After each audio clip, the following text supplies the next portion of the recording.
కోయిలకుంట్లోకి వచ్చింది ఈరోజు చూస్తాం ఊరికే వెకేషన్ టాప్ కోయిలకుంట్ల.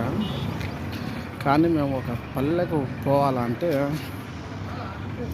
ఈ ఆటో దొరికింది. ఈ ఆటోనే అంట, బస్సులు లేవంట ఊరికి.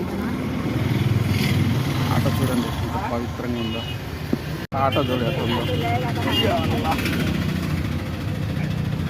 ఆటో చూడండి ఎంత పవిత్రంగా ఉందో. సీట్లు ఆటో దీంట్లోనే అడ్జస్ట్ అయిపోవాలి. ఇట్లాంటి వెహికల్స్ ఎట్ట తిప్పుతున్నారు ఏమో. కోయిలకుంట్ల నుండి మ్యాక్సిమము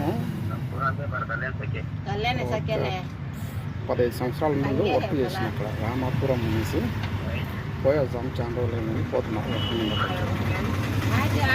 అందరు బాగున్నారు కదా, జాగ్రత్త. గుణాలన్నిటిలోనూ దానగుణం గొప్పది.